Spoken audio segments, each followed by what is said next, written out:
All right, well, let's start this lecture series. So today we're very happy to have Shai, who is going to give lectures on the conformal bootstrap. And this will be the first of 3 lectures, 4? 4. 4 lectures, very good. All right, why don't you go ahead, Shai? All right, I'd like to thank the organizers for inviting me to give these lectures. As Bolt mentioned, these are reviews of the numerical conformal bootstrap with an emphasis on the semi-definite programming tools that are used to implement it. These are intended to be very hands-on, nitty-gritty lectures. So in particular, the expectation is that people listening to them will already have some familiarity with conformal field theory and the general bootstrap idea, but perhaps they are not as familiar with actually implementing it to get like explicit results. And so these lectures are intended to walk them through that process. And so if you are a dedicated listener after these 4 lectures, and after completing the assignments, which will be given after each lecture, you will be able to do all the bootstrapping on your very own home laptop without any issues. Great. So today's lecture, which is the first of 4, will just be going over the basics. So this is based on the lecture notes, which are on archive as posted here. And here I will be covering the first 4 sections, although mostly with a focus on 3 and 4, with a very brief review of the first and second, just to get some notation for which we will be discussing. Okay, so let's go ahead with a quick overview. So as I mentioned, these lectures will be a practical guide to the numerical conformal bootstrap using semi-definite programming and assuming a basic knowledge of CFD. Each lecture will have an assignment that can be done on a laptop, and these are crucial to achieve practical knowledge of the bootstrap. Now, I should add that eventually, if you are serious about numerical bootstrap, you would probably want to have access to a computing cluster. But the nice thing is that we already have some technology developed such that you can actually reproduce most of the classic results of the bootstrap, such as the icing island, just on your laptop. So you don't actually need a cluster for that. And then I think the step from going to laptop calculations to a cluster is actually quite small because you'll be using the exact same programs, you'll be using the exact same wrappers. And so, that should not pose a difficulty. So I mentioned there will be 4 lectures. So let me just briefly review what they will be about. So the first lecture, which is today's lecture, will go over kinematics of correlation functions in conformal field theory, conformal blocks and how to compute them in practice, as well as the bootstrap algorithms. The second lecture will be how to write these bootstrap algorithms as semi-definite programs, how to solve these semi-definite programs with a program called SDP, as well as applications to a single correlator bootstrap. The third lecture will be about conformal field theories with global symmetry, which describes most conformal field theories one would be interested in. So I'll describe how to write down the correlation functions, how to derive their crossing equations, and how to implement them with STBB. And I will also introduce a method called hot starting, which is a generally useful method for speeding up the numerical bootstrap process. The fourth and last lecture will be about mixed correlators, which one can use to bootstrap the icing model island, which you will be able to actually reproduce yourself in the accompanying problem set. And I will also discuss the method of extracting the full spectrum from a given 4-point function using the extremal functional. So the idea is that throughout these 4 lectures, I'll be going over all the basic numerical tools that bootstrappers use day to day. Great. So let's dive in with some basic kinematics. So let's first discuss 2- and 3-point functions. So we are going to consider operators OL of X. So these are spin L operators. And by L, I mean that they are in the rank L irreducible representation of the rotation group. And we are working in Euclidean CFD space. So this is just because, of course, once you're in higher dimensions, there are many representations of the rotation group. But for these lectures, we're just going to be describing the traceless symmetric rank L representations, which we call spin L. So we normalize these operators such that their 2-point functions have the following normalization. So here we have a 2-point function of 2 spin L operators. And on the right-hand side, we've normalized it so you get these I tensor structures, and then just the simple factor of x1, 2. where x12 is just x at position 1 minus x for operator 2 to the power 2 delta. So this defines the normalization of the operator, which is up to you, but we've now fixed it by giving this 2-point function. Now that this normalization is fixed, the other things are not up to you. So they're now imposed by the theory. So in particular, 3-point functions between two real scalars, which I label phi I, where I is just labeling different scalars. So don't think of it as any kind of global symmetry index. So if you have two real scalars phi I, as well as a spin L operator OL, then with the OL normalized as in the first bullet point, the 3-point function will take the following form. So you see that you have these tensor structures, which are these Z's, and then you have the OP coefficient, lambda, phi, phi j, OL, which is something which is, of course, theory dependent, unlike the 2-point function, which is entirely kinematic. And then you have the usual kinematic form, which is completely fixed by conformal symmetry. Now, I should note that we can already kind of see a motivation of why we only consider the rank L traceless symmetric representations of the rotation group, because they are the only representations that appear when you have a 3-point function of two scalars with another operator. So it's not just a random choice that we consider this representation, it's actually the most useful choice, assuming you're considering 3-point functions of two scalars. So a couple basic facts about this 3-point function, which you can see from the explicit form, is that first of all, these Z tensor structures are antisymmetric under exchanging the labels 1 and 2. And so this implies that the OP coefficient gets a -1 to the L when you exchange the phi I and phi j labels. And so this is why I use these labels of I and j. Remember, these are just labels, so they don't correspond to any global symmetry representation. And this is just to say that you know, the 3-point function is antisymmetric when you switch 1 and 2, and that corresponds to the OP coefficient being being antisymmetric in some sense.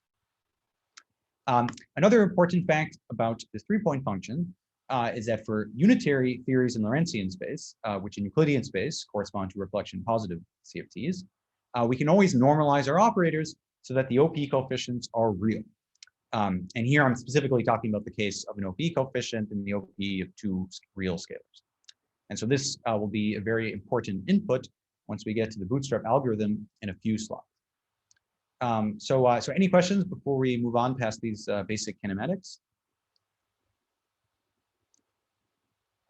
Okay, good. So I mean, this is all just very basic stuff. Okay, so just a couple more comments about kinematics. So now that we go beyond 2- and 3-point functions, now endpoint functions in general are more complicated. So in particular, while the functional dependence of the 2- and 3-point function was totally fixed, once you go to endpoint functions beyond 3 in D dimensions, we now have many different conformal structures you can write down. So you can in particular compute the exact number by a simple group theoretic exercise. Here's the answer. And so it depends on whether n is bigger or equal to d plus 1. And so for general n, you will get a different answer, which depends on the dimension. But specifically for n equals 4, as long as the spacetime dimension is bigger than 1, we always just have 2 invariants, which we can choose to be what we call u and v. So these are called the conformal cross ratios, and they are constructed out of the 4 points as follows. And then we fix the 4-point function in terms of these 2 invariants using the following formula. So here we have 4 real scalars, phi. In particular, I'm looking at 4 identical real scalars, which is why I no longer have this label I and j. So these are all the same phi's. And conformal invariants fix it up to a function that's u and v. And then the dependence on x1, 2, 3, and 4 is now just through this prefactor here. So because operators commute in Euclidean space, that means we have an S3 crossing symmetry group. So in particular, the reason why we have S3 is that once you fix one operator, you can then arbitrarily permute the other 3 operators, which is why you have S3. And so the group S3 is generated by 2 elements, which we can choose to be switching the first with the second operator, and the second one being switching the first with the third operator. So these are the 2 crossing equations which generate the rest of the 6.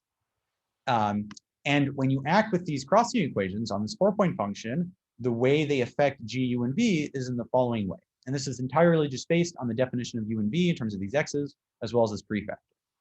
So you see that switching 1 and 2 is a bit simpler. in that there are no factors of x because x12 just stays the same. And so the only thing that changes is u and v, such that u becomes u over v and v becomes 1 over v. The second crossing equation is a bit fancier in that once you're switching 1 with 3, these factors of x are going to change. And so once you compare the unswapped 4-point function to the swapped one, and you put all the x's on one side, you get these factors of v and u to the power delta phi.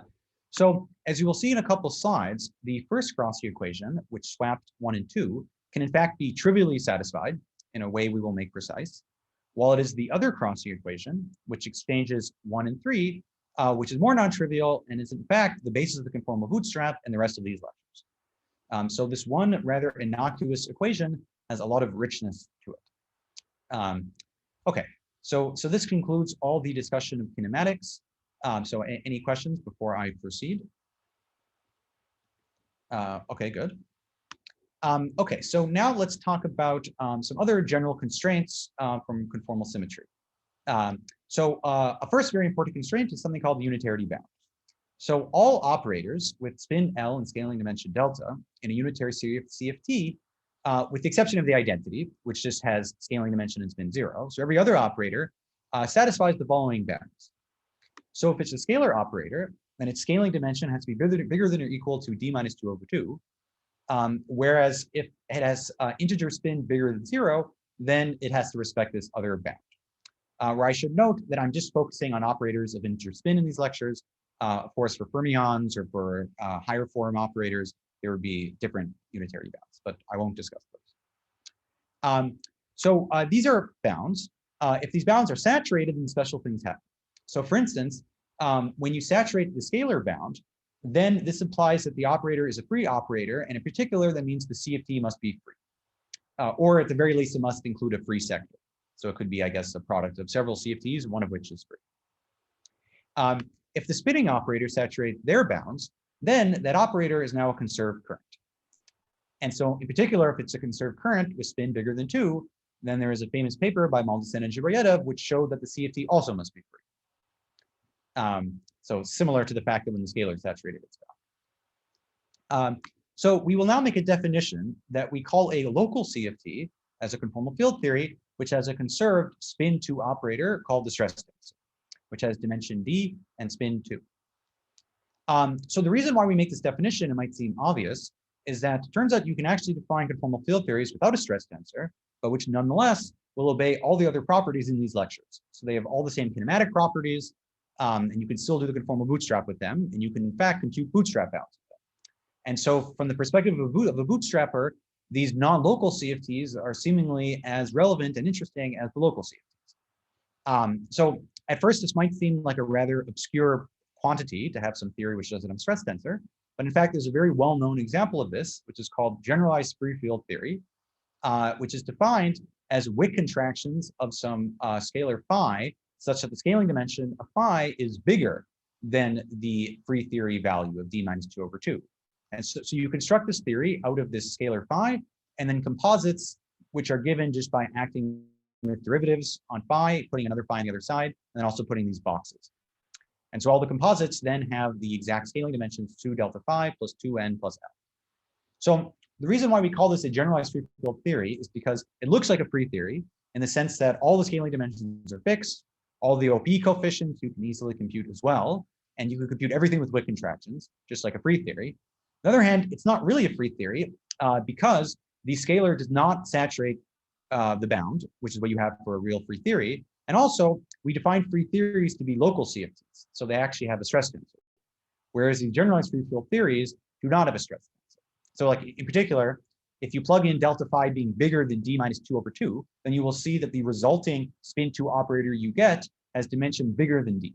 So that means it cannot be a conserved current, and it does not have a stress tensor. And so these generalized free field theories are oftentimes a nuisance because they usually show up in bootstrap bounds when we wish they weren't there, but we have to keep them in mind. Okay, so another relevant fact about conserved currents, which is relevant to bootstrappers, is that there is a conformal ward identity, which is originally shown by Osborne and Petku, which fixes all OP coefficients of two real scalars and a stress tensor to be proportional to a quantity called CT, where CT is the coefficient of the canonically normalized stress tensor two-point function. So let me just unpack this. So recall that we are normalizing all our operators such that they have unit two-point function. But there's a different normalization of operators for special operators.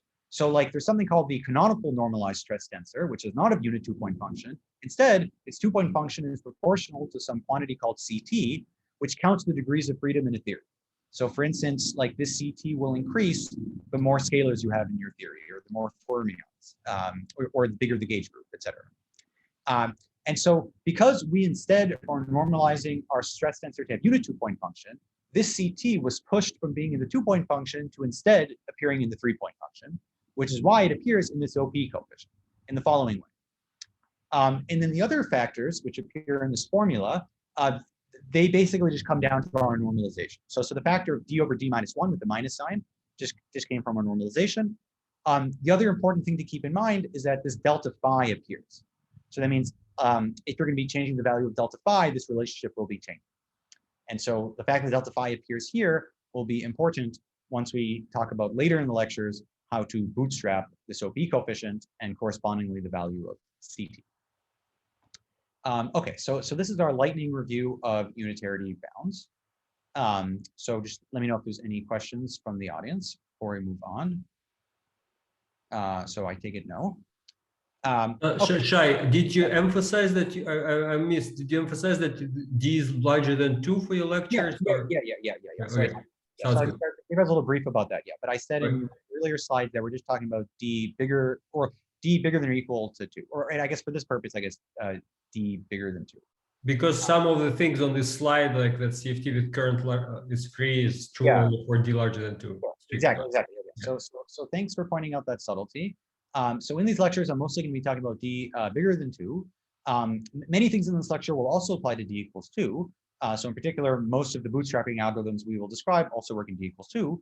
But there are some specific subtleties that are different.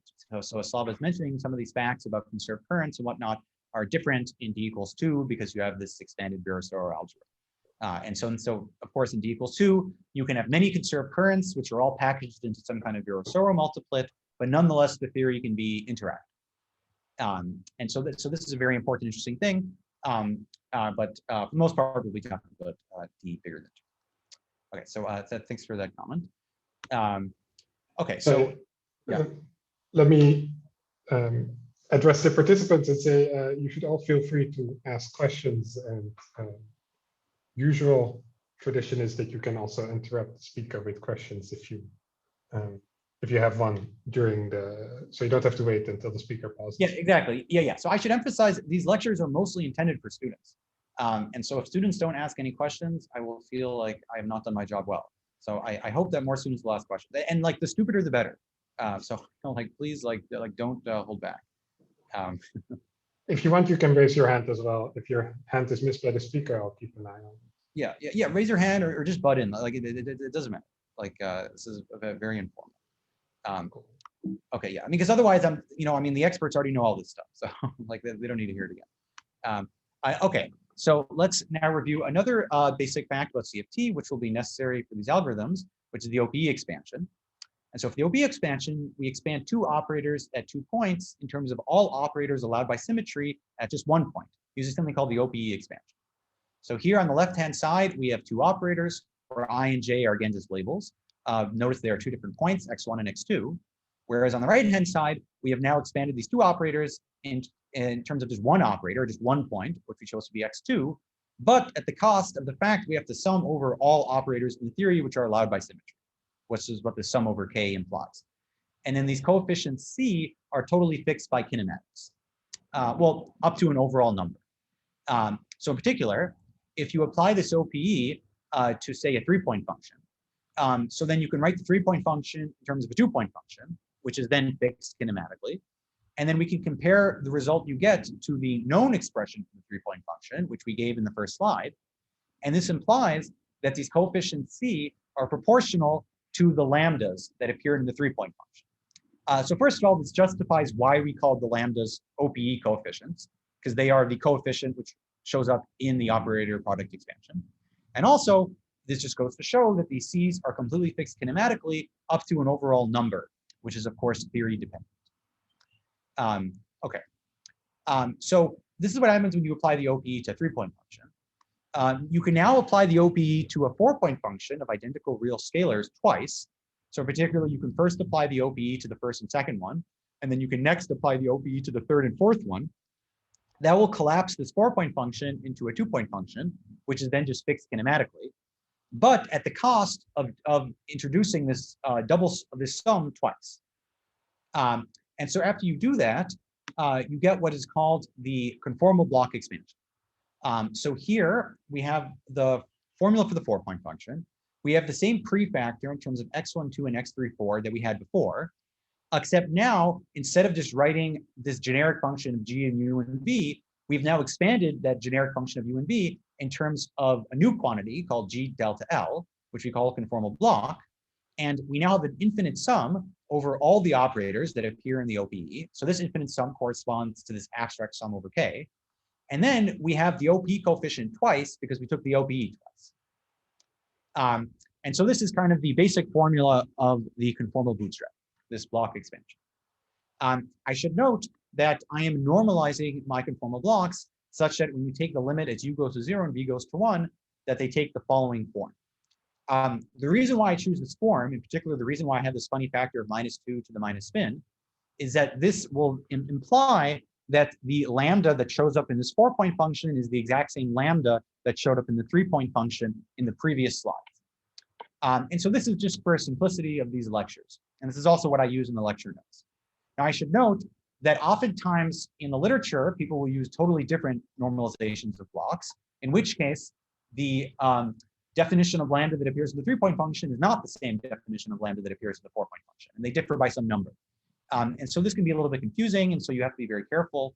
In various reviews, all different kinds of normalizations are written, so you can carefully check it. But at least for these lecture notes, I've chosen this funny normalization so that you won't get confused about that. Okay, great. So as I mentioned, this expression of the 4-point function in terms of conformal blocks is the hero of the story. So let's talk about in detail how to compute these conformal blocks.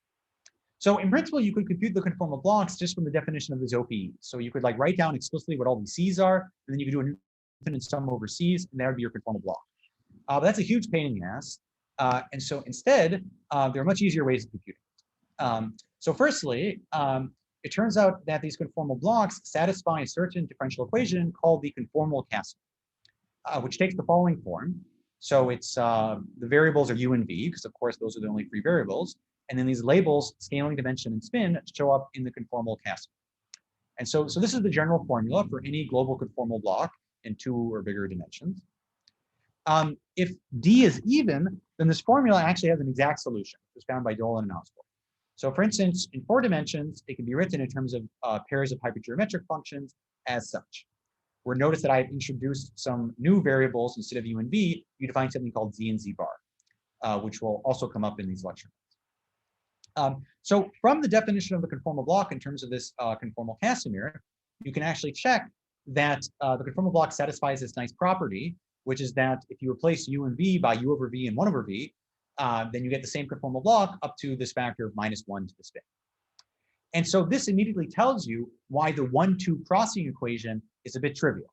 So remember I mentioned in one of the first slides that when you write down your 4-point function, you do 1-2 crossing, then g of u and v would be related to g of u over v and g of 1 over v. And so I said this crossing equation is a bit trivial, and you see now why it's trivial is that this can be satisfied basically on a kinematic level by just restricting the conformal blocks to appear to only have even spin, because then the crossing equation is automatically satisfied. So that means this crossing equation isn't telling you anything about the dynamics of the theory. It's not telling you anything about the scaling dimensions or the OP coefficients. All it's telling you is that you're only able to have even spin operators. So it's a bit true. So for even D, we have an exact solution, but for non-even D, we do not have an exact solution. And that is where the first difficulty comes in with doing the conformal bootstrap. Luckily, recursion relations were worked out by these authors which I will now review in the next few slides. So this is the first kind of technical ingredient that if you want to bootstrap, you have to understand in some detail. Okay, so these authors showed that the conformal blocks satisfy a recursion relation as follows. So on the left-hand side, you have the conformal block. On the right-hand side, we've written the conformal block as a sum over conformal blocks with scaling dimension and spin at other values, which is why it's a recursion relation, because you have the conformal block on either side. Notice in particular that these conformal blocks at other values of delta, so they have fixed delta, but then they are multiplying a function of 1 over delta minus this fixed value of delta. So you're basically expanding the conformal block in terms of poles, in terms of delta, and then this first function is an entire function of delta, which is why I wrote it as G infinity spin. So the specific blocks that you get on the right-hand side, they come in 3 families. So I'll just briefly show you the 3 families, although the details you can study later in more detail. So they come in 3 infinite families, which roughly correspond to various descendants. And then the specific coefficient C are complicated known functions, completely fixed kinematically, which are given, for instance, in the lecture notes. So the first step is that we want to look at what this entire function is. So at large delta, the blocks asymptote to take the following form, where we've introduced 2 new variables. So far we have 3 kinds of variables. We have u and v, we have z and z bar. We also have these r and eta variables, which are defined in terms of u and v as such. So these variables were first introduced by a paper by Slava and collaborators. And they were introduced precisely because the block takes this very nice form in terms of these r and eta variables. So because the block at very large delta has this simple exponential in delta dependence, that means we are motivated to define a new quantity where we strip off this exponential in delta dependence to define some quantity called h. And now this quantity h will be meromorphic in delta. So we just basically plug in the definition of h into the recursion relation we had for the block G, and we get a recursion relation for h. And so now this h infinity is just not a function of delta at all, because we stripped off the only dependence that wasn't a pole. And then you have these other h's appearing here, but because we redefined it up to this factor of r to the delta, so now we're getting factors of r to the m, which are appearing here. And so this makes the recursion relation nice because it now is naturally a recursion relation in a small r expansion. Because if you only expand to a certain order in r, you're only going to keep a certain number of terms. Because as you see, the recursion relation is growing in r. The last ingredient we need is the explicit function h infinity. This you can compute, for instance, by just solving the conformal Casimir to leading order at large delta. You get the following function, where this c is a Gegenbauer polynomial. And then we have all the ingredients we need. So at the end of the day, we've shown that you can solve the conformal block recursively in the following form. So we have the overall factor of 4r to the delta, which is the exponential and delta dependence. Then we have a sum organized by powers of this r variable. And then for each order in the r variable, we're going to have a bunch of poles in delta, which completely describes the delta dependence, as well as some functions of eta, which are totally fixed kinematic. So just to give an example, because this has all been maybe a little abstract so far. So for instance, in d equals 3, we can use this algorithm to compute the conformal block to order r squared. For instance, let's do it for the spin 0 block. So for the h function, we would get the following answer. So as you see, the leading term is just 1, and then we have one non-trivial term, which is written as a bunch of poles in delta. The precise poles that appear, which are -1 and ½ if you were to look at the table from the previous slide, like those are the only poles that appear up to this order, so it's 2 poles. And then you get very simple dependence on eta, which is eta squared. So I should note that in general, the dependence on eta will be some polynomial in eta. So now, finally, to get the spin 0 block, we simply multiply by 4r to the delta. And then that is the complete answer for the conformal block as expanded in r to this low order. And I should note that this is completely finite in terms of eta. So we're expanding in r, but it is good for any value of eta. Shai, can I ask something? Sure.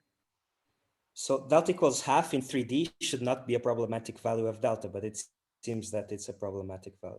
But it should be. So the conformal block does have poles at unitarity for the scalar.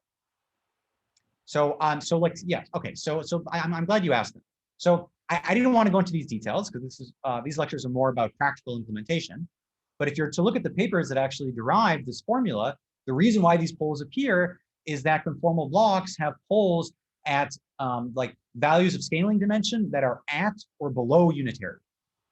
So majority of these poles are for unphysical values of delta, which are below unitarity. So you would never encounter them in real life.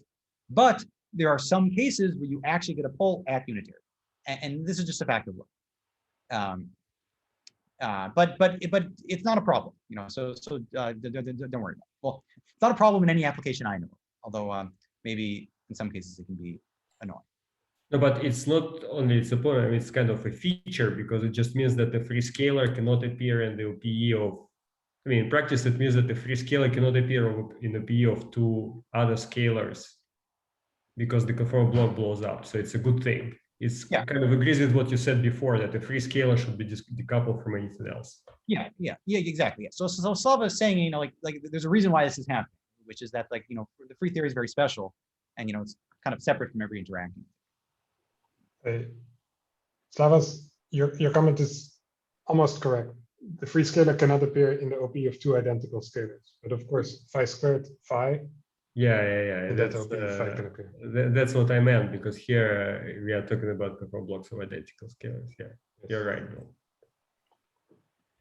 Okay, great. So thanks for the question and the comments, and I encourage more questions. So any questions, especially from students, before we finish with this brief review of the conformal block algorithm?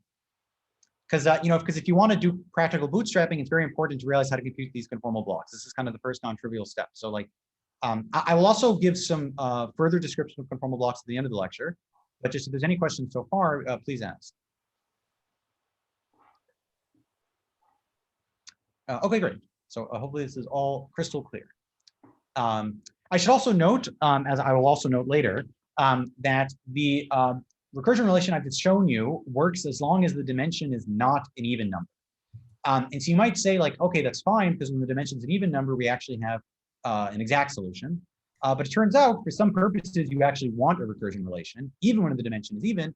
And so it turns out there's like a more complicated version of this recursion relation, which also works for even dimensions. Except it becomes a little bit more subtle, because then you have double poles in delta appearing instead of just the single poles that you see here.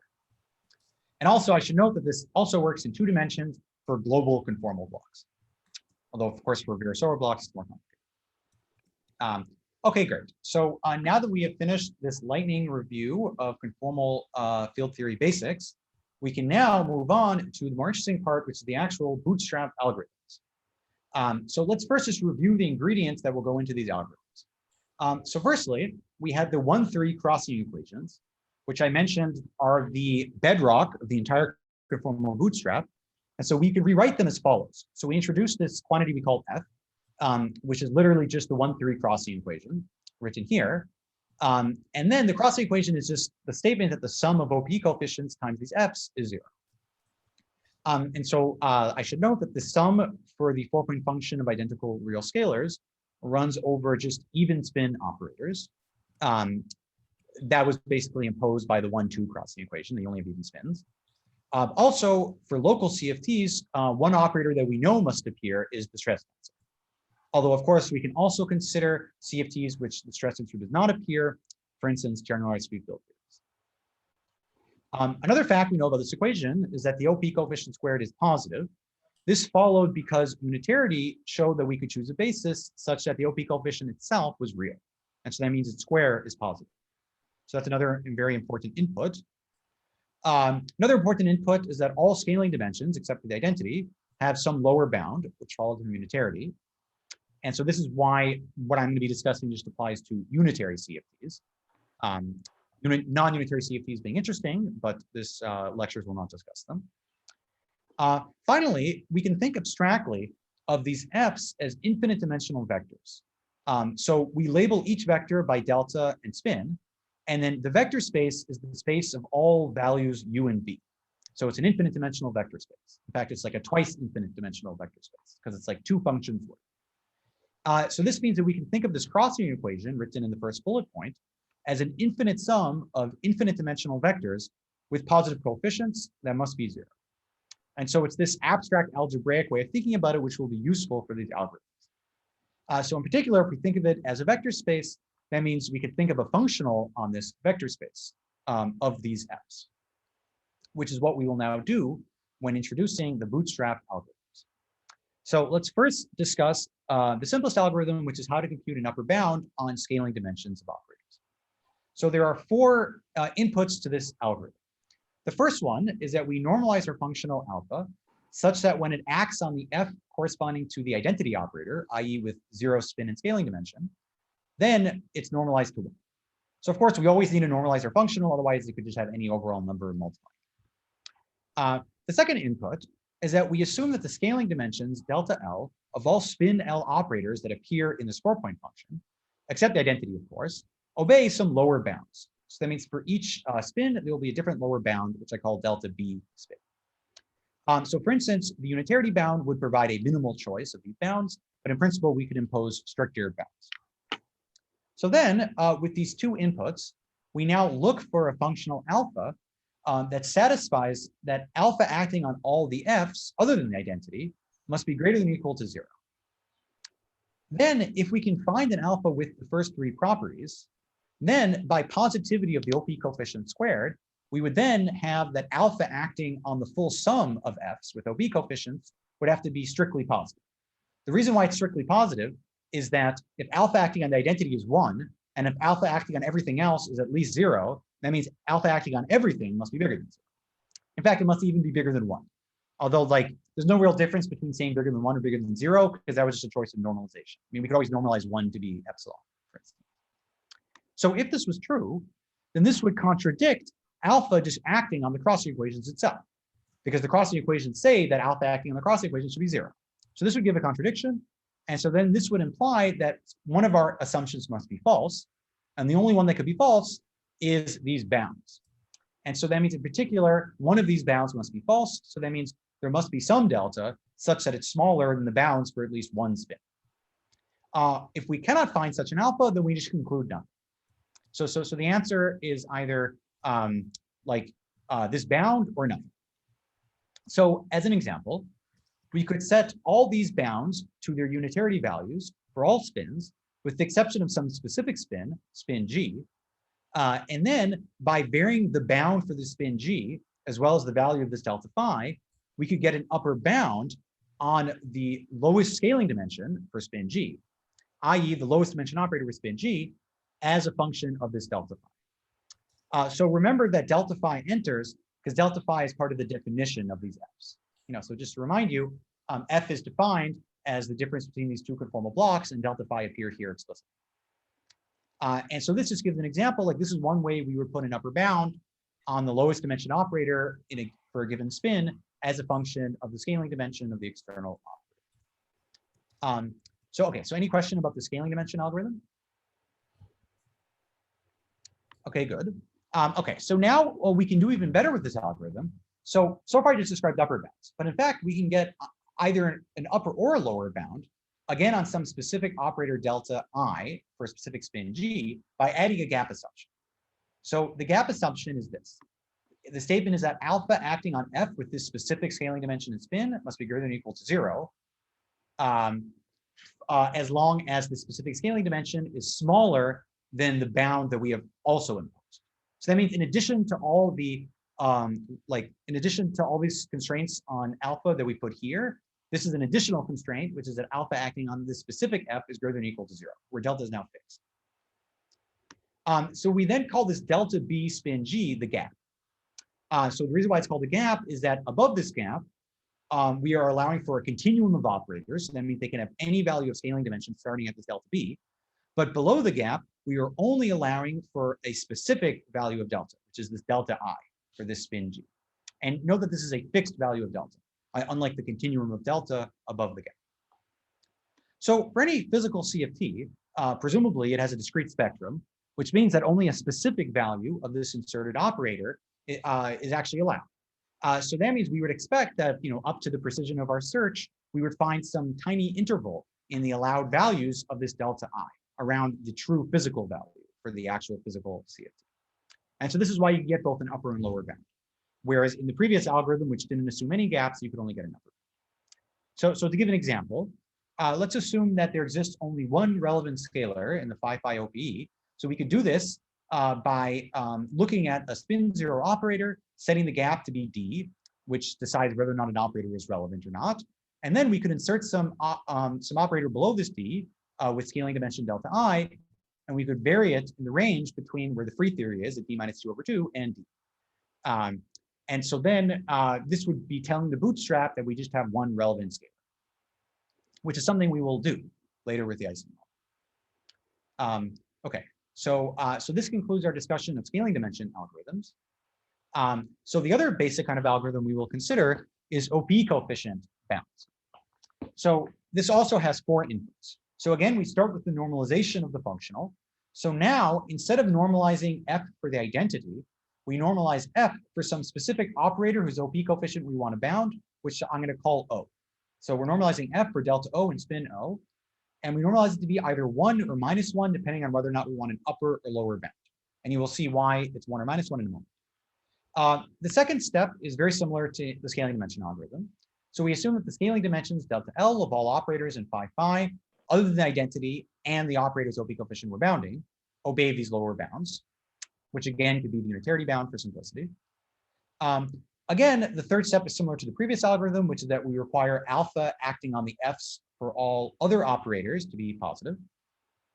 And then the fourth step, though, is a little different from the previous algorithm. So now we don't just search for an alpha, we actually try to maximize alpha acting on F for the identity F. And by maximizing alpha acting on the identity F, we actually get an upper and lower bound as follows. So if we chose S to be +1, then we get an upper bound, which is that the OP coefficient for this O operator is less than or equal to minus alpha acting on the identity F. And if we put in -1, then we get a lower bound, which the OP coefficient greater than or equal to alpha acting again on the identity. So the reason why you get these upper and lower bounds, you simply just have alpha act on the crossing equations. You use the fact that all the OP coefficients except for this O are positive. So that's why you get a bound. And then you just combine this normalization in step 1, and then that's directly leads to these bounds. And so the fact that there's a minus sign here, this doesn't really matter, because like this just means that like once you actually implement this, alpha acting on this identity will be something negative, such that multiplied by -1, you get something positive. Okay, so in principle, you can get upper and lower bounds, but I should note that in practice, the lower bound requires a gap above the operator we're looking at. Because if you don't have a gap, then the statement that alpha acting on F for that operator is -1 in step 1 would be inconsistent with the thing from step 3, which is that alpha acting on all operators is greater than or equal to 0. Because remember, there is in principle a continuum of operators with delta arbitrarily close to delta O. And so similar to the scaling dimension algorithm, the only way we can get both upper and lower bounds is to impose a gap. If you don't impose a gap, then you can just get upper bounds. Okay, so this concludes the discussion of the abstract bootstrap algorithms. So any questions on those before we proceed?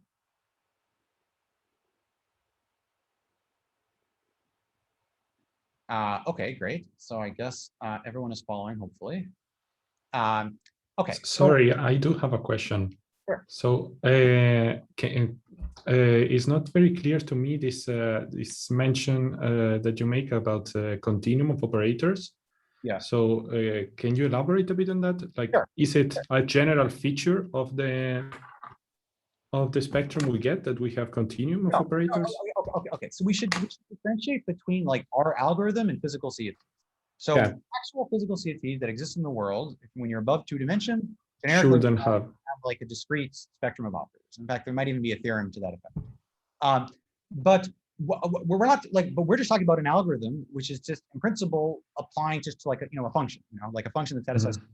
So like we don't know about the existence of physical CFTs, aside from the fact that we're inputting specific properties such that OP coefficient squared is positive, unitarity bounds, etc. But like other than that, this is just a formula we're putting into a computer. And so the computer doesn't know that CFTs have a discrete spectrum. And so like the only thing we're telling this computer, the only thing we're telling the functional is that alpha acting on this F is greater than or equal to 0 as long as delta is bigger than this value. But it could be any value bigger than this bound. So it's like, so for instance, like for the scalar, if we put in a bound equal to 1, then we're just telling, our Bootstrap algorithm that this delta can be 1.1, 1.2, 1.3, a billion, it doesn't know. All it knows is that it's bigger than 1. And so what I say, like there's a continuum of operators, what I mean to say is that our algorithm is assuming that we're allowed to have any value of delta bigger than this bound. Of course, actual physical CFTs will only have specific values of delta. But but we're looking for the CFTs. It's like we have to go out there and find it. Like CFTs don't find us. Okay, thank you. Yeah. Okay, great. Yeah. So like this is kind of a perfect example where it's like you have to kind of look at this, I guess, from like the I don't know, like from the human perspective. So it's like the Bootstrap is a human tool made up by humans in order to find physical CFTs that exist in nature. And so because this is just an algorithm, sometimes our algorithm has annoying features such as the fact that we need a gap in order to get both an upper and lower bound. But that's not saying anything like about like actual physical CFTs. It's just about our algorithm. Well, another way to say this is that the real Bootstrap, which is hard to solve, is an endpoint function Bootstrap, right? I mean, all of these rules apply to endpoint functions. So if you wanted to write down all of the possible endpoint functions, you have a fantastic number of constraints, right? And you're dropping all of those constraints. Okay, but I would be careful about saying that everything I've discussed exactly applies to endpoint functions, because like a lot of the things we're using are tricks that would only really work for 4-point functions. So for instance, I know mathematically it would be hard, but the whole operator product expansion works for endpoint functions. No, I agree. Right. Yeah, of course, yeah. And so you're picking a tiny piece of the full information. Exactly. Yeah. So in some sense, it's kind of like a miracle that like you can even get any good bounds just by looking at 1 4-point function. Absolutely, I agree with the miracle. It's fantastic. Great. Well, don't thank me. I didn't come up with it. Okay, great. So now let's talk about 4 different ways of transforming these algorithms we've discussed into something a bit more practical that you would actually be able to implement. Because right now they've just been very abstract algorithms. So in order to make this practical, there are 4 kinds of infinities that are showing up, which we must truncate to turn this into a finite problem that we could put on a computer. So firstly, there's an infinity in the spins that appear. Because remember, when we look at our 4-point function, do the block expansion, we have operators of infinite spins. So in particular, they could be any even positive number for the specific single correlator of real operators we looked at so far. The second infinity is the scaling dimensions that appear in this 4-point function. Because again, from our like bootstrappers perspective, they could be any real number, bigger than the unitarity bound, relevant to the question which was just asked. The third infinity appears is that even the way we computed the blocks, it was an infinite expansion and on. And so like we obviously have to truncate that. So of course, if D was even, we wouldn't have this third infinity, because then we could just use exact blocks. The fourth infinity that generically appears is that our vector space is extremely infinite, because it's a vector space over 2 real variables, U and V, or alternatively R and eta. And so if we want to do something practical, we have to truncate this vector space to some like finite dimensional vector space. Okay, so let's talk about each of these infinities in turn and how we truncate them. So first of all, let's talk about the truncation of the U and V space, because that's the most important one. So let's go back to these variables Z and Z bar that we discussed before, which are written in terms of U and V as follows. So in terms of these variables, the value Z and Z bar equals 1/2 is crossing symmetric when you swap the first and third operator, which also corresponded to switching U and V. And so now let's truncate this infinite U and V space as a Taylor series around this crossing symmetric point. So that means we take our crossing equation in terms of these Fs, and we just do a Taylor series in terms of Z and Z bar around the value Z and Z bar equals 1/2. And so then we define our vector space to be the coefficients of these Z and Z bar derivatives, as labeled by M and N. And so particularly, we define our value lambda such that m plus n is less than or equal to capital lambda. So that means now we have a finite space, which is just these derivatives. And so that means our functional you can now just label by the mnth derivative. And so it acts on elements of the finite vector space v lambda of derivatives. So how big is this vector space? So because these f's are symmetric in z going to z bar and also odd under the crossing, that means in practice we can restrict m plus n to be odd and also have m less than or equal to n, because the rest of them are just 0 or redundant. And so that means the size of our finite vector space is the following form. So this gives you an intuition of how big our finite vector space is for this specific choice of truncation. So now for the most important thing is that we expect that our bootstrap bounds should improve monotonically with the size of this vector space.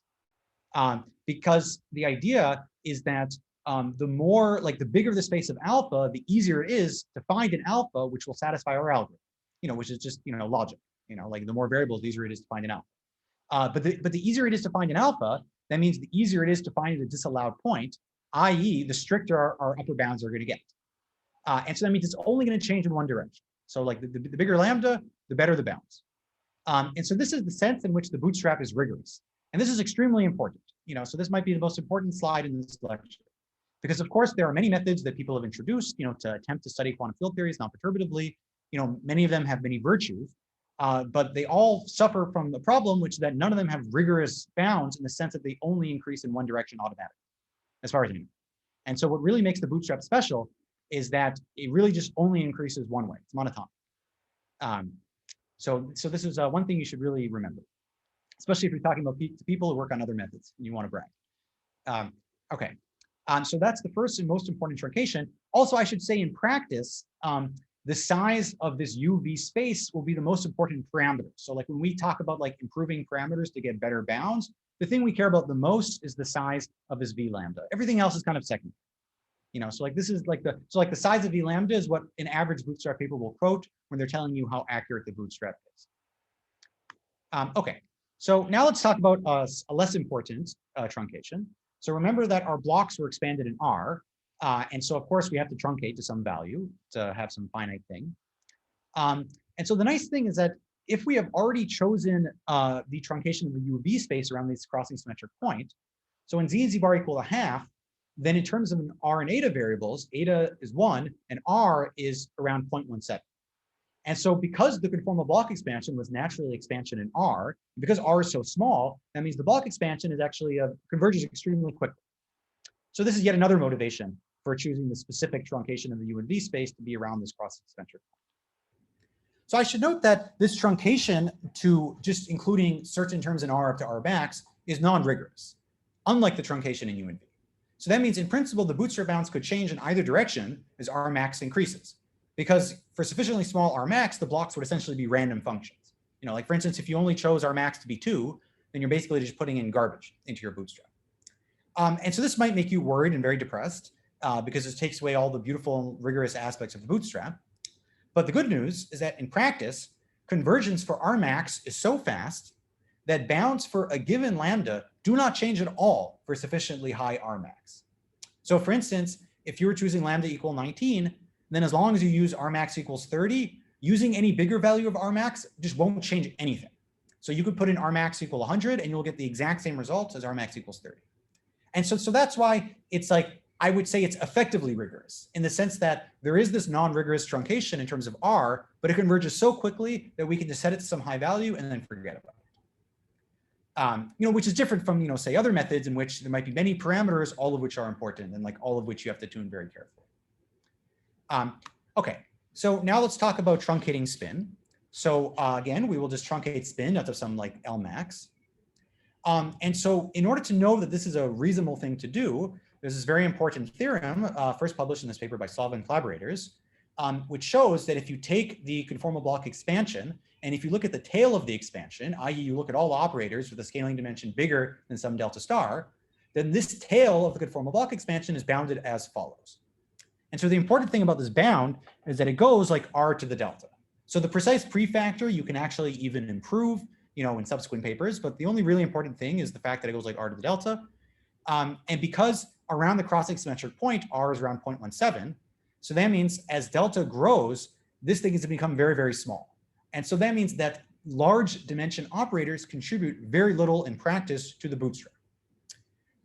And then because the unitarity bound relates the scaling dimension to the spin, so that means the two are connected. And so that means very large spin operators also contribute very little to the bootstrap because they correspond to large dimension operators. And so this means that like the R truncation, even though the spin truncation is non-rigorous, in that in principle, if you were to choose a very small value of spin, you would just be putting in some random function into your code and you would get random results. On the other hand, though, this expansion converges so quickly that for a given value of lambda, your results just won't change at all as long as you choose a sufficiently large Lmax. So again, like a rule of thumb is that if you're choosing, say, lambda equals 19, then the value Lmax equals 20 is perfectly sufficient.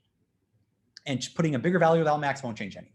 Now, of course, if you like say specifically wanted to look at like, you know, the spin 24 operator, I guess you would be forced to do Lmax bigger than 20. But like if you only say, you know, if you're only focusing on say the spin 0 or the spin 2 operator, then Lmax 20 is perfectly sufficient. So I should say that in some sense it's a blessing and a curse, the fact that the Bootstrap doesn't care about these very high dimension operators, because this also means the Bootstrap won't be sensitive to high dimension operators. And so if you're somebody who really cares about high dimension operators, which you might in certain circumstances, that means it is harder to study those operators using the Bootstrap. But that's just a fact of life, because like if you were sensitive to all operators, then you would never be able to truncate things and make it reasonable. Okay, so finally, there's one last truncation we must discuss, which is the fact that delta is in principle any real value bigger than the unitarity bound. So let me just first start by an historical note about the first way that people approached this truncation. So the original Bootstrap paper by Slovak collaborators accounted for the infinite possibilities of delta by imposing a delta max and then also discretizing the values of delta below that delta max. So say, for instance, looking at like delta equals 0.5, 0.6, 0.7, all the way up to say like delta equals 50. So this truncation to delta max converges well, as shown in the previous slide, because we already know that very large dimension operators contribute very little, while the discretization is something that just works in practice. So you can just choose, you can just check that like doing a finer and finer discretization doesn't change your results. So both approximations are non-rigorous, but like the other non-rigorous approximations, they actually work very well, such that once you've gone beyond a certain level of approximation, they just don't affect your answers at all for a given lambda. So then if you were to discretize and truncate delta as follows, then the Bootstrap algorithm would just become a finite system of linear inequalities. So for instance, for each m and n element of your v lambda space, we would just look at your functional alpha mn acting on this f for all delta less than or equal to delta max and all spins less than or equal to spin max. So you would just have a bunch of linear inequalities, and then such linear inequalities can be solved with linear programming, which was how the original bound on the 3D IC model was first computed in this classic paper. And so this is one way of approaching the infinity of delta.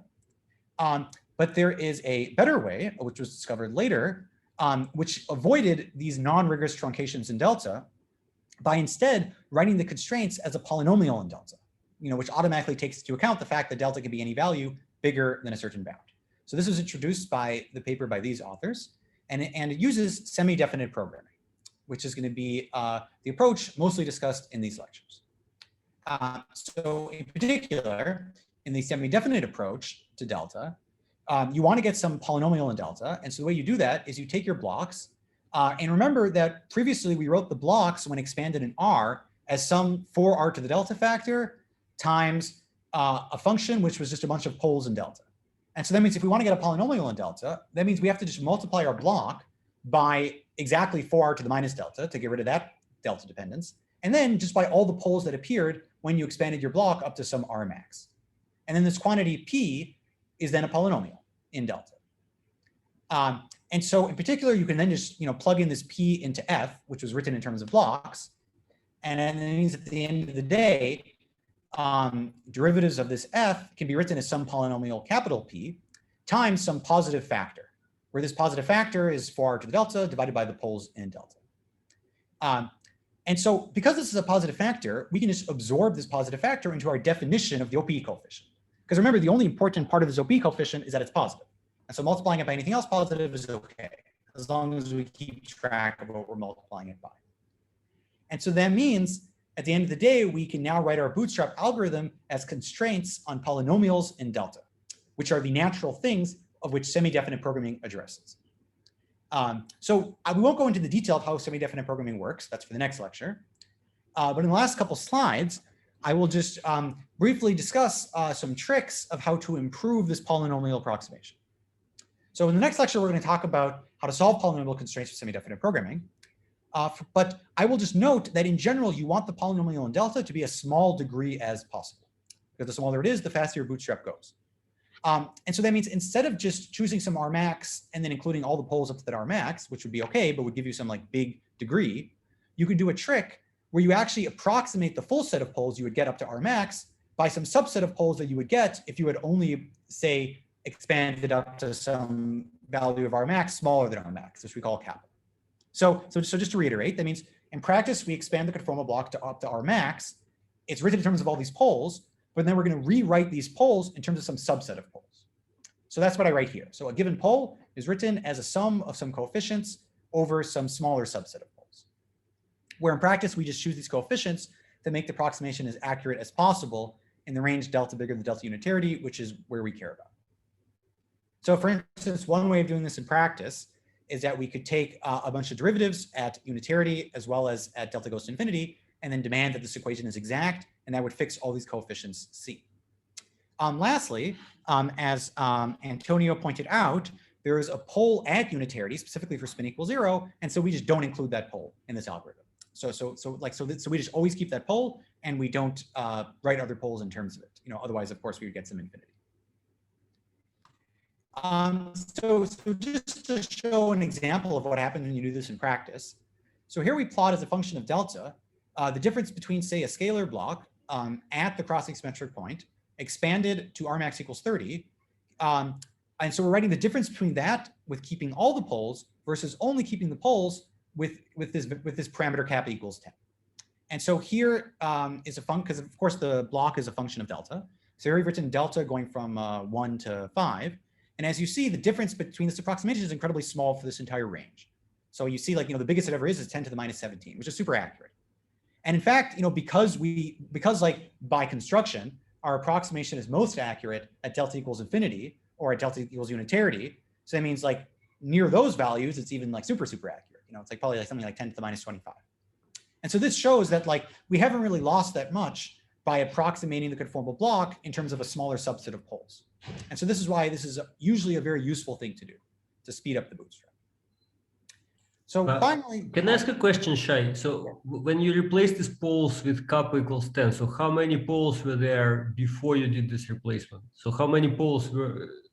Okay, so I don't remember the exact number offhand. It's like, so I had this table of poles beforehand. And so like, there's a function in the notebook, but I don't remember the exact number. But roughly the number of poles is proportional to Rmax? Yeah, roughly. Yeah. I mean, there's 3 families of poles, but they also go up in like by 2 because it's R squared out of the 4. So it's like, yeah, it's roughly, I think it's like maybe roughly linear in Rmax, I would say. Mm-hmm. Yeah. And so, so it's not growing by a huge number, but like, nonetheless, it's always good to have a smaller degree. And it's actually kind of surprising how few poles you have to keep for the bootstrap still to work. So like, the value of kappa equals 10, that's not even an exaggeration. Like that's a value you would actually use in practice and it would work. And in fact, like, you can even do like very high precision bootstraps and you really don't need to keep that many poles in order for the bootstrap to work. And it really does speed things up. So this is a very useful trick. First introduced in the paper by David Simon-Duffin and collaborators. Okay, so just one last thing I will mention, because this is a practical lecture series.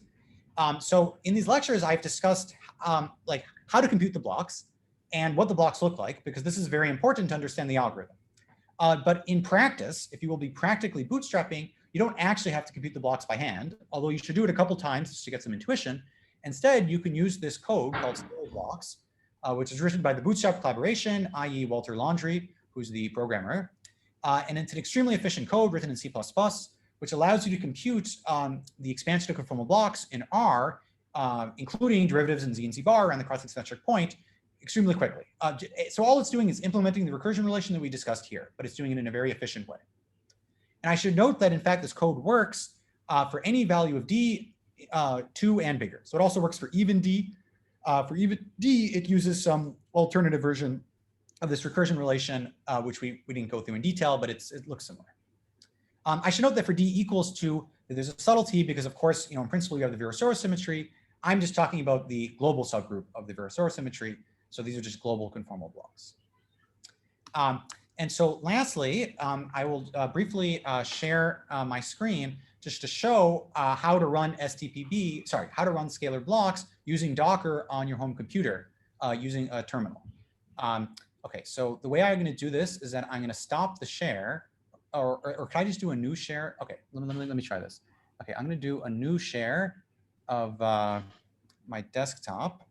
Okay, so can everybody see my desktop? So do people see my desktop? Yeah. So, yes. Okay, great. Do you now see the terminal? We do see, but it's pretty small. So maybe you can share just, yeah. Okay, do you see it now? Yeah. The font Yes. is small. It's not so much the window size. Yeah, yeah, sorry. Yeah, okay. Yeah, the font is a bit small. Okay, let me try to, well, maybe I can make it bigger. Okay, is this better? Oh, yeah, That's much better. Yeah. great. Great. Okay, so this is an example of what the terminal looks like. If you're using a Mac, this is what you'll be using. If you're using a PC, you can get a program called MOBA Xterm, which just allows you to use a terminal on your PC. Maybe they even have some other program. I mean, that's what I used like 8 years ago. But anyways, so you should have access to some kind of terminal, no matter where your computer is. And then you will be using a program called Docker, which it's very easy to install. This is also explained in the lecture notes. And then once you've installed Docker, in order to run, so the point of Docker is that all the codes you want are like in the cloud, and they've already been written by Walter, and you don't have to do anything. And so once you have Docker installed, you just magically run these programs from the cloud, just by typing in one line into your terminal. So it's super easy. You don't have to know anything about programming in order to do this. So it's like really like a stupid proof thing, Docker. Can you increase the font also of this terminal if it's possible? Okay. So I've increased the font. So okay, hopefully I didn't increase it too much. Yeah. So okay, sorry. So it's a little confusing. So you should just look at the last thing. So this is the thing which is changing right now. So so say I want to create blocks in a certain folder. And so for me, the folder is on my computer. It's called users Shai Chester. So something just happened. Users Shai Chester desktop Bootstrap. So I created some folder called Bootstrap on my computer. And so I navigate to that thing by doing CD and then that address. Here, PWD is just checking that I'm there. And then I run the following code. And so this code, in case you don't remember, is also in the lecture notes. And so I can just tell you exactly what this code is doing. So first of all, it's invoking Docker. And then this run -v $pwd is mapping the folder on my computer to the folder in the cloud on Docker, which is where all the files you need are. And then the rest of this code is just calling scalar blocks, which already exists in the cloud on Docker. And so the rest of this code, you don't have to change. So like this USR local share scalar blocks, that's gonna be the same for you. Like wlaundry STPB 2.4.0, that's the same for you. So this is just like looking at some folder, which Walter Laundry wrote on the cloud for Docker. So then you invoke this code called scalar blocks. Scalar blocks has a bunch of arguments, which again are written in the lecture notes and also in the documentation online, but they're pretty self-explanatory. So like this first argument is the spacetime dimension, which is 3 for this example. Order is the value of R max, which I choose to be 40. Max derivatives is basically the value, well, okay, it's not exactly lambda. It's like you have something called n max, which I think like n max is 2 lambda minus 1. So for instance, if lambda equals 19, then n max would be 10. So this value of 10 corresponds to lambda equal 19. Spin ranges is just, I want blocks for how many spins. So I'm gonna do all spins from 0 to 20. Poles is the value of kappa. So, because remember, in general, instead of just, expanding blocks up to a given R max, we actually do that, but then we replace poles to make the degree smaller. So I'm going to choose to have kappa equal to be 18. In principle, if I don't want to change any of the poles, if I just want to know the actual block, I could have just let poles be the same as order. Delta 1, 2, and delta 3, 4, let's not discuss for now, because that will show up later once you do mixed correlators. For now, you can set it to be 0. And then finally, the number of threads is just how fast you want this computation to go, because like the more threads, the faster we'll go. So on my computer, I think I have 4 cores, so I could do num threads equal 4. I think it's a pretty standard value. Some computers maybe will do num threads equals 2, but this code is very quick. So even num threads equals 1 is totally fine. And then finally, this is just to say like the folder it will appear in. And so this is gonna appear in some subfolder called output, which will then appear literally on my computer. So like, you don't even have to like somehow figure out how to get stuff from the cloud to your computer. It just appears on your computer. And then finally, there's the precision. So this precision is written in binary. So it's not literally the number of digits as us humans use, Instead, it's like, powers of 2, which is what computers like. And so if you want to convert between the two, you have to like multiply by log 10 over log 2. Anyways, but in terms of binary digits, it's 776. This is a pretty big number. And so this is one thing which might be surprising to people with programming experience of like, why do you have to use such high precision? But that's just like a fact of life for the Bootstrap. And so in particular, like we want the precision of these blocks to be commensurate with the precision that we're going to later on use once we're actually bootstrapping. So for now, like, if we just care about blocks, who cares about the precision? I could have used maybe precision 100, but later on, I'm going to want the Bootstrap precision to be 176, and that's why I just make the blocks the same precision. But you'll see the code's extremely quick. Okay, so I just press enter. And so as you see, the code is running, and it will just take like a few seconds. And it takes a few seconds, even though, I'm doing like all spins up to 20 with like fairly high derivatives. So like, just so you appreciate this. So in the early days of the Bootstrap, when you had to do this yourself, when your advisor said like, Shai, compute all these blocks, it might take you like a week to compute these blocks, and there's a huge pain. Whereas now, like due to the wonders of technology, this can just be done in like literally 5 seconds. Okay, and so now let's see where these blocks showed up. So now we open up this folder. So hopefully the font is big enough. So this is my folder Bootstrap. Here's the subfolder output. And here are all these blocks I just created. And proof that I created them, and I didn't cheat by putting them there beforehand, is you see that they were modified at 5:11 p.m., which is the time in Israel. Okay, so this is what these blocks look like. So they are labeled. This is the standard labeling. So the dimension 3, these other parameters are 0. This is spin 20, spin 19, spin 18, etc. And max 10, which, as I mentioned, is related to lambda. This is the value of kappa, which is the kept pole order, and then order is the value of Rmax. So let's open up one of these guys just to see what they look like in practice. Okay, so they are saved as a mathematical folder, in particular as a .m folder. And so as you would expect, this is a list of derivatives of z and z bar around the crossing symmetric point, which is exactly what is meant by z bar derivative. And then these parameters 0, 0 just correspond to which derivative you have taken. So that's the one with no derivatives. This is with derivative 1, and then the derivative 1 in terms of z, no derivative in terms of z bar, etc. And you could see this thing is just a polynomial. So there's tons of digits because we did precision up to 776. And it's just a polynomial in x, where x is just delta, but shifted in a certain way, which is given in the documentation. So I think like x is something like delta minus spin minus d minus 2. So like the reason why that value was chosen is that x equals 0 corresponds to the unitarity value of delta. And so that's a convenient parameter. Okay, so we just have these polynomials in x, which are related to delta for all the different derivatives. And that's it.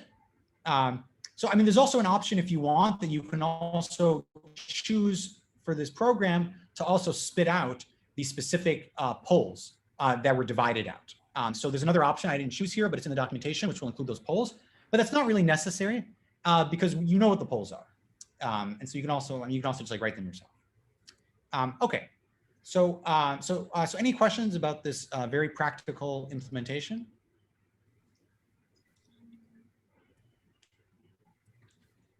I have a question, which is just curiosity. Sure. Why do you need this precision? I mean, it must mean there's some kind of instability in the way you're formulating the problem. I mean, my instinct would be that there must be another formulation which doesn't have this instability. Indeed. Okay. Does anybody know why? Yeah, so that is the $1 million question. And so I don't want to get into that. Yeah. So that, okay. Well, I mean, okay, again, good. Okay. Well, I guess we had $10 million at some point, but no longer. Okay. So, yeah. So that's a very important question. Although I'm mostly going to talk about that in the subsequent lectures, because like this lecture is just about like the general algorithms and how to compute blocks. Like the question of why you need such precision will only be motivated once we actually go into the details of STPP. So I don't want to get into that just yet. Okay, let me just throw out a random thing and see if it's in the thing. My feeling is that maybe you're using the wrong basis in your expansion. No, I don't think it's a matter of the basis. Yeah, okay. So I'll talk about this in more detail in the subsequent lectures, but like it basically has to do with the fact that there's like some very badly conditioned matrices, and like there's kind of no way to get around that, at least in the way we're doing things. But yeah, by all means, like there could be some alternative approach. There in fact are some alternative approaches to semi-definite programming, which people have very tentatively looked into. So like, for instance, there's some algorithm called outer limits, which was recently written by Walter, with collaboration with many other people. And I think like one of the perks of that alternative algorithm is that it requires less precision. But yeah, so you think that the fault is not in your formulation of the equation, but in the semi-indefinite programming algorithm. Yeah. So I think the fault is really a very technical issue with the way we approach with semi-definite programming, and like other approaches could potentially avoid that. So like, for instance, with linear programming, you can actually ask some of the experts because they're in the audience. I believe with linear programming, you don't need as much precision, right? You do need some, I mean, you can't get away with machine precision. So I might object a bit to the use of the word fault. This seems to be, we don't understand it fully, but it's not, it might not be something that is, that can be avoided with, it might be intrinsically a problem that these functionals, when they act on blocks, they're just huge cancellations. And yeah, that's my suspicion, but that means that you should organize the sum in a different way. That's a common problem in numerical. But Richard, it's not us who invent. So even before we started working on the Bootstrap, there were other people who were just computer scientists working on algorithms for semi-definite programming. And they noticed that semi-definite programming algorithms in general, because of continuous constraints, they require a lot of precision. So this was noticed before us, and people already had codes for semi-definite programming so this was a well-known problem, which has some workarounds, but one of the workarounds around this problem is just live with this. And it was, I mean, it's not something that we invented. This was known before us, that this is. No, but you can ask the question, but what about in these, like, what about in linear programming? Because like Walt mentioned that even in linear programming, you also need very high precision. Well, because there are some aspects which could be improved, for example, by changing coordinates and so on, but some aspects which have to do with having a continuous set of constraints, they are just, there's nothing you can do about them. So this would be common both to linear programming and to semi-definite programming. So, okay. Anyway, thank you. Yeah, so one can try to improve things, but I think at some level is just going to be, there's going to be some irreducible difficulty which you will not be able to solve with whatever method. Yeah, I will note that situation is not as bad as you might think. And that, like, if you're, say, looking at like a simple situation like the Ising model, then like to get the Ising model to work at all, you need a fair amount of precision, say like 500 in terms of binary digits. But then if you want to get the Ising model Bootstrap to be more and more accurate by including more and more derivatives, you don't actually have to keep increasing the precision that much, which is something that surprised me, because I think people just assumed you did, but you can actually check that if you want to like do, say, the Ising model for like nmax equals 50, you could still just use like precision 700.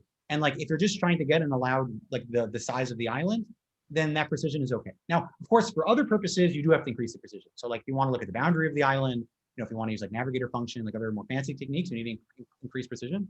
But if you're just hoping just to find like a smaller island, then actually, like that same base rock or bedrock level of precision actually works. Although I'm jumping ahead. So I think we should postpone this discussion until the subsequent lectures. Okay. You're already 20 minutes over time, Shai. So okay. But I was told there was an extra 30 minutes for questions, right? Is there? Yeah. So yeah. I can make the next lecture shorter. Like I thought it was supposed to be like an hour plus 30 for questions. No, yeah, I think it's fair. It's fair that people should be able to ask questions and so on. Yeah, we're quite flexible with the schedule, which is why I go on. But my rule of thumb is that I will not go over an hour and a half, including questions. Okay.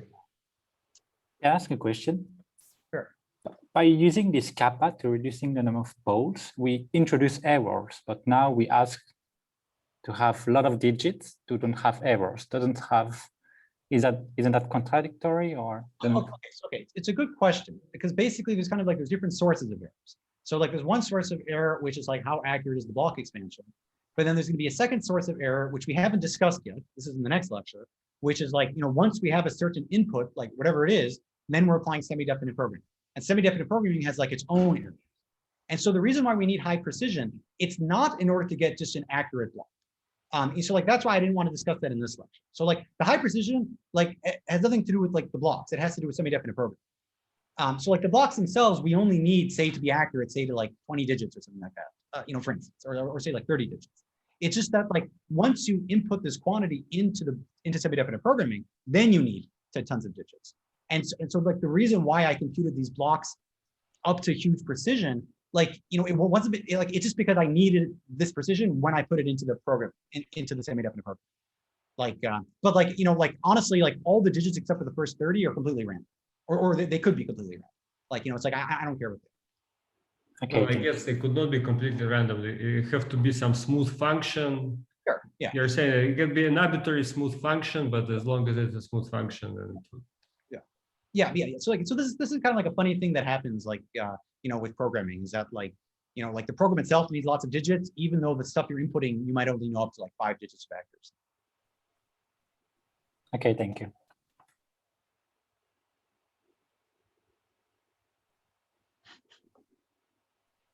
So any other questions on anything?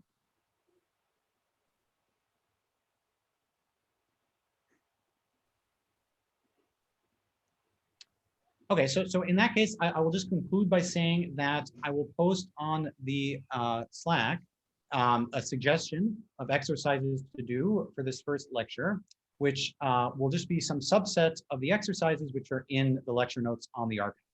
And so I strongly encourage people who want to learn how to do the numerical bootstrap in practice to do these exercises. Like, trust me, they're not that hard. You can do them in maybe a couple hours, and it will really give you like the hands-on like experience that you need. Because otherwise you listen to a lecture and you'll forget it in a day.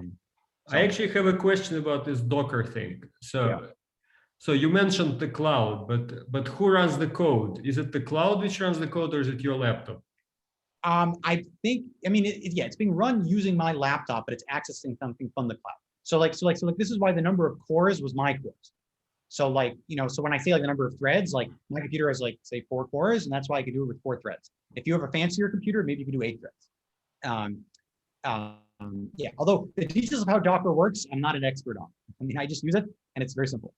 Yeah, by the way, there's a lot of computer systems which have Docker. And so in principle, you should be able to ship it to another one and use it pretty much the same way. That's the purpose of Docker. Yeah, exactly. Yeah. This is why we're using Docker for these lectures, because I want it to be easily accessible to students, say, who don't have access to a fancy computing cluster, which will democratize the Bootstrap. Yeah, many people in their university probably has some system with a Docker on it. Yeah, exactly. That's dope. In fact, I think Docker might even be free. So I don't think you have yeah, it's free software, but it's now becoming a standard. You can submit Docker to the NSF, for example, computers. Yeah. Okay. Yeah. I will add that, like, if you want to get very serious about Bootstrap, you will probably have access to some kind of computing cluster. So like this Docker setup is more just to get your hands dirty, and if you want to do like a very simple Bootstrap, on your home computer.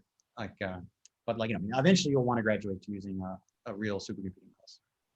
Yeah, but I'm just saying you can still use Docker on a real supercomputer if they've installed it at the other end. Sure. Yeah, it's true. Yeah.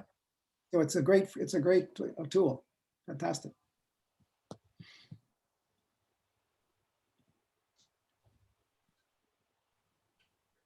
All right. So I guess that's it then, right? This is any other part? So we should thank. Yes, thank you very much for a very nice first lecture. Let me ask once more. Let's see if there are any questions.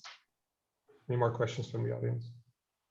I do have another question, a bit more general. So when you mentioned that the Bootstrap is not very sensitive to high dimension operators, because of how the conformal blocks have of the expansion of the conformal blocks. And does that mean that it will be very difficult to explore with the Bootstrap the higher spin gap that one is supposed to have in ADS CFT? That is an excellent question, and that was exactly what I had in mind when I said it is a blessing and a curse.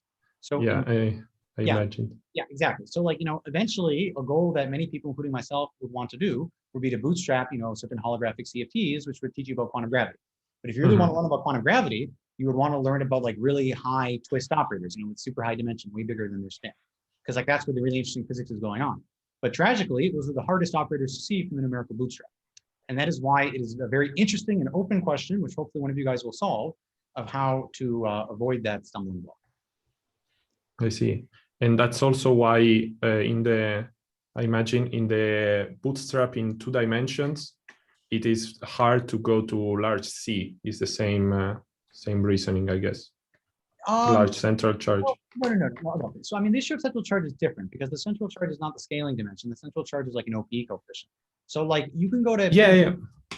It's easy to go to any central charge. Okay, like you might be talking about the modular bootstrap, but it's a slightly different story. So, but in the conventional numerical conformal bootstrap, you know, I will discuss this more in the next lecture. But you could certainly input the value of CT into your theory. That's something I will explicitly discuss. And in that case, it's just an OP coefficient. You can really do any value you want. So it's like if you were bootstrapping some holographic theory, it's just as easy to look at like CT equals 1 billion as it is to look at CT equals 10. In fact, the bootstrap works better for large values of C. Because the theory becomes planar if you're doing a gauge theory, sort of. I don't know. I mean, you could say, I think the reason is that like roughly it looks more like a generalized Springfield theory, like once the value of the central big. Okay, no, I was thinking the central charge because I was thinking about the gap in 2D CFT, which should scale like central charge. And so the gap should be big because the central charge is big in holographic CFTs. But yeah. Like, but these are two separate points. Like, it's true. It's just that looking at this high gap. Yeah. Okay, so the problem is not large C. The problem is that the gap scales with C, and so then large C becomes a problem. Yeah, the problem is just an implementation problem. Okay. Thank you.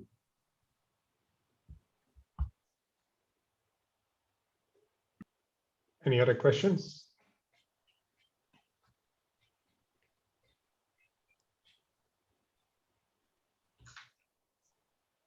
I see nothing. So thank you again, Shai. Let me stop the recording. Great, yeah, and just feel free to ask questions on the Slack. I will post the problem set there now.